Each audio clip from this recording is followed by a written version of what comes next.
Hi all and welcome to TCM Midday Roundup for Wednesday, June the 25th, and we are heading into a very mellow, uneventful session.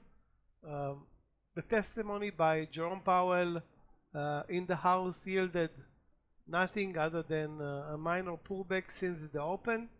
The Nasdaq traded this morning at all-time highs, so congratulations to the Nasdaq 100, thanks to semiconductors, not thanks to Tesla. And the S&P traded as high as 608, where 613 are all-time highs. Sorry, 608.80. So it was 0.2% away, and it can still get there today. But the way we're trading, we're kind of lacking any momentum. We're basically drifting lower in a super narrow range. The range today in the SPY is less than $2, which is 1/3 of 1%. So if you remember, guys, when we're looking at stocks, we want to trade stocks that the range is 10%, not 5%, 10%. I mean, that's or more.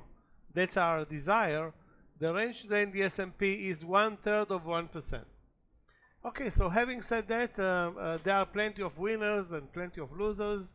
We're going to discuss them in a bit. Clearly, the sector that's sending the message that is still ruling the markets is the semiconductor sector, AMD, NVIDIA. Let's see how this sector is shaping up. So AMD, semiconductors, NVIDIA, semiconductors, Taiwan semiconductors, obviously semiconductors. The semiconductor sector is up 0.68. Then we have, let's see who else is strong. Oxy, it's an energy stock. Apple is up 0.7. But you can see that and Google, I forgot to mention Google, up 2% today. But clearly the dominant sector is semiconductors. If we go to the other side of the market, we have Tesla down 4%, and basically almost erasing that amazing 10% jump on the robotaxi introduction Monday. Shame on it, but I guess the hype was kind of sold off basically. Anyway, we have Delta down, GM down, China is relatively weak. ARK-K ETF, that's an ETF that is been managed by Cathie Woods, is down a bit, also from all-time highs.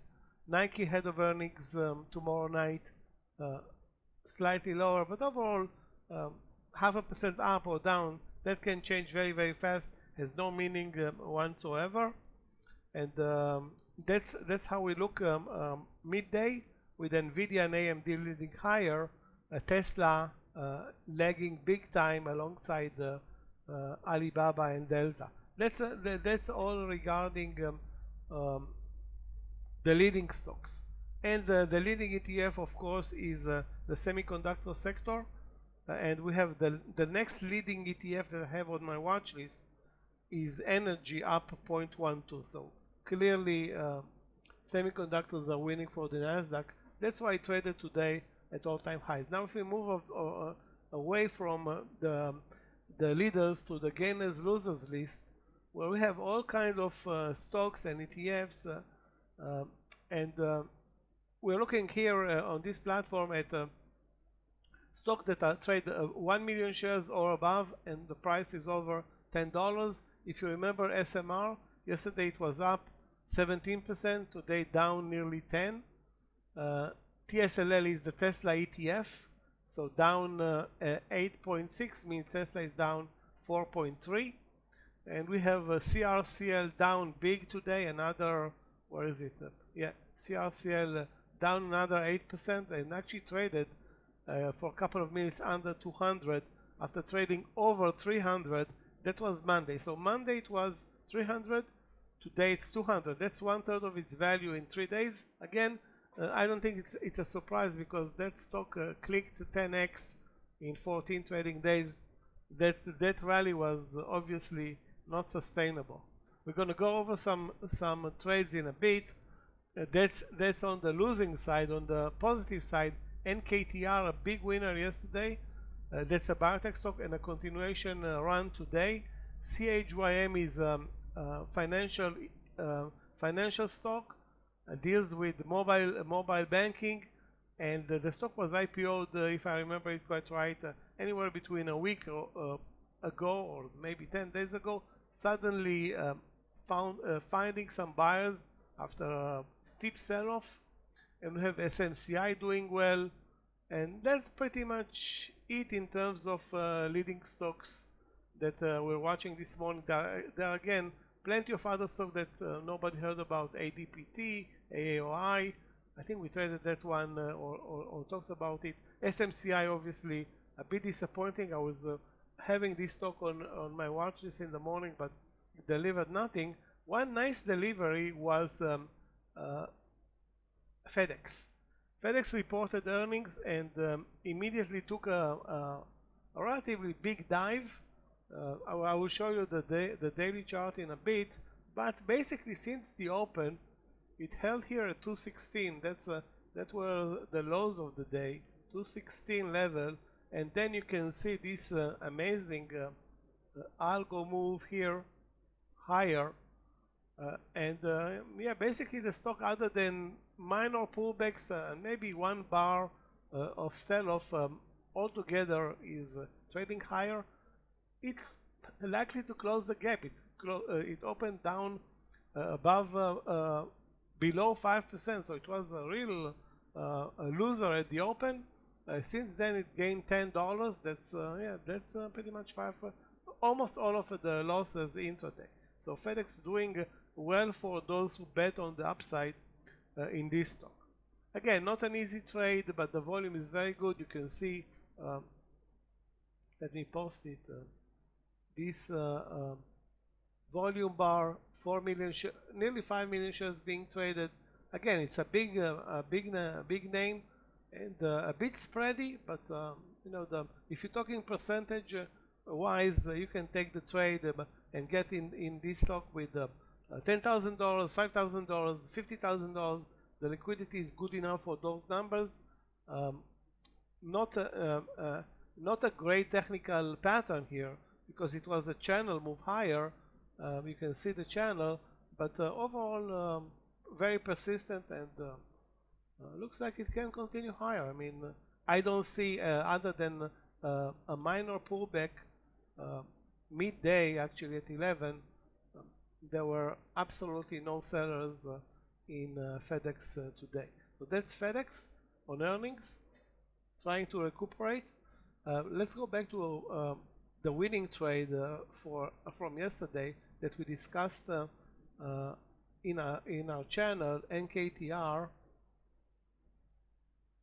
That's the biotech stock that went through a reverse split, then jumped on news yesterday and continued its unbelievable move today.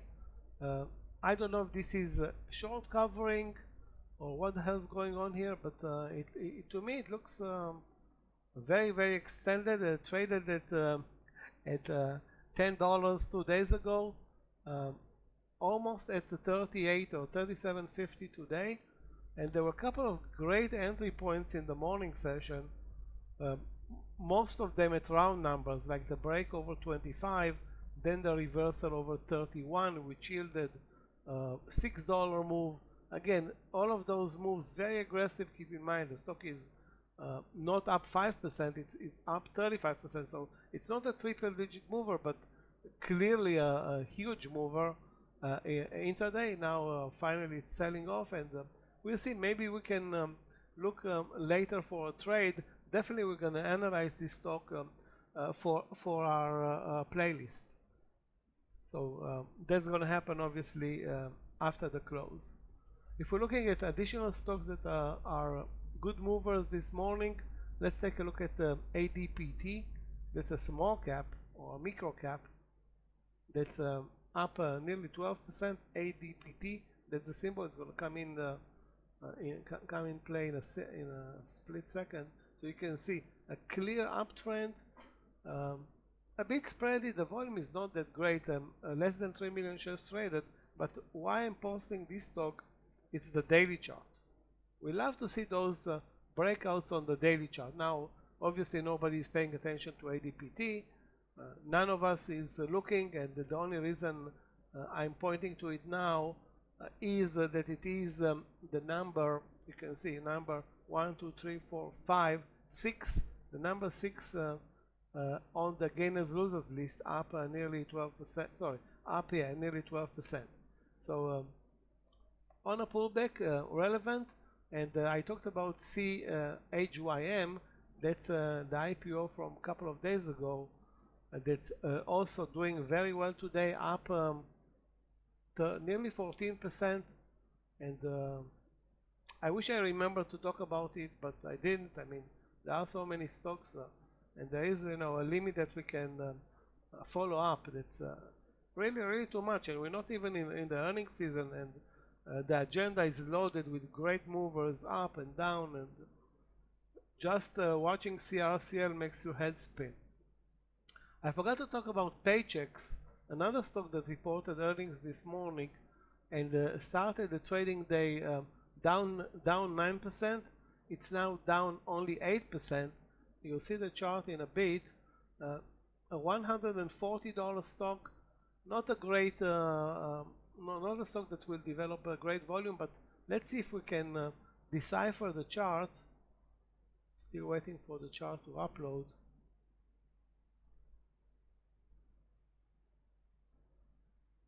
Hold on a second, guys.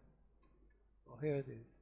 So that's PAYX. Started with a huge sell-off bar, then reversed from the lows, hit resistance at 141.